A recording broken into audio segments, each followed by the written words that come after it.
The Vanishing Village. In the heart of a vast forest, there was a village so remote that few outsiders ever knew of its existence. The village of Katmulpur was a quiet and unremarkable place on the surface. The villagers lived simple lives, growing crops, tending to livestock, and passing time in contented obscurity. Yet, every 10 years, something strange occurred. On the night of the full moon, the village would vanish. Everyone. The houses. The people. The animals. Everything. When the full moon rose, Katmulpur disappeared without a trace. The entire village, once bustling with life, would fall into an eerie silence. By morning, nothing was left behind but an empty, snow-covered wasteland. The roads leading to the village would be blanketed with fresh snow, and all that remained were the whispers of those who had once dared to venture too close and never returned. Despite the warnings, one year, a group of outsiders, a journalist named Arjun, his friend and fellow investigator Simran, and a scientist named Dr. Meera, decided to uncover the truth about Katmulpur. The legend had been passed down for generations, and they were determined to get to the bottom of it.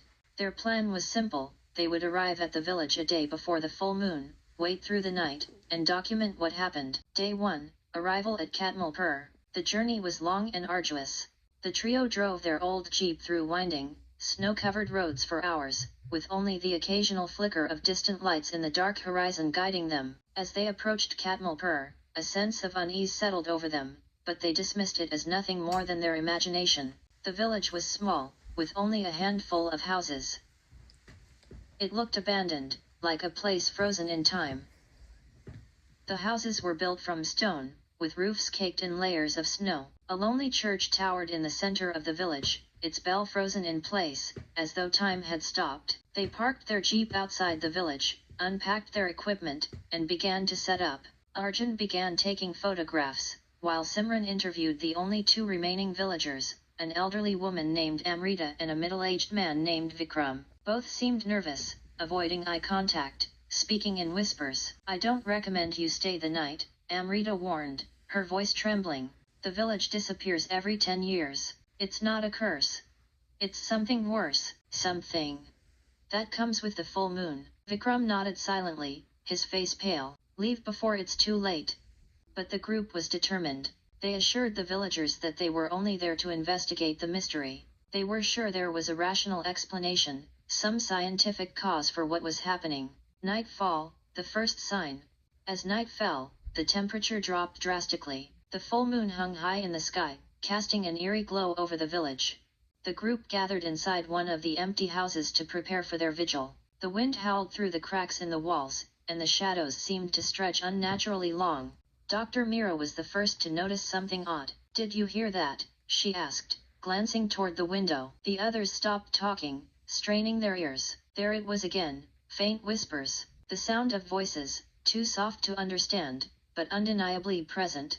"Maybe it's just the wind," Arjun said, trying to remain logical, but there was an edge to his voice that suggested even he wasn't convinced. Simran went to the window and peered out into the snow-covered streets. For a moment, she saw a flicker of movement in the distance, like a figure walking across the village square. But when she blinked, it was gone. The tension in the room was palpable, but they tried to shake off the feeling of dread.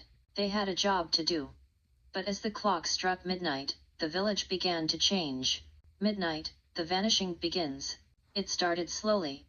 The first to disappear was a dog. It had been sleeping by the fire, but suddenly, it vanished without a sound. Then, the furniture began to shift on its own, chairs scraping across the wooden floors, tables moving a few inches. Simran stood frozen, her hand on the door frame. "What is happening?" she whispered. Before anyone could respond, they heard it, a loud, metallic bang from outside. The bell tower.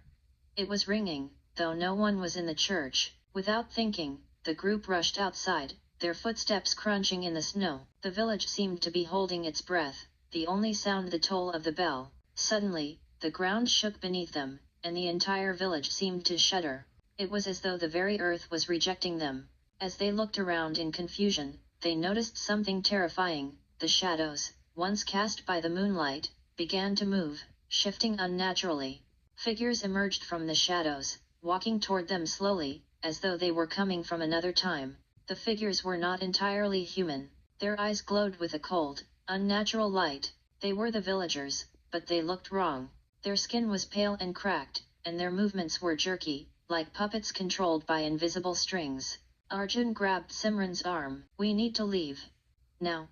They turned to run, but the ground beneath them split open with a deafening crack. The village seemed to sink into the earth, pulling everything down with it. Buildings crumbled, the sky darkened, and the air grew thick with fog. The mystery unravels. The group managed to escape just in time, finding themselves standing on the edge of the forest. Behind them, the entire village was disappearing into the ground. The figures that had once been villagers were now gone, their eyes haunting the group from the shadows. The full moon hung high in the sky, and as it reached its peak, the village vanished completely. The next day, they returned to the site where the village had stood.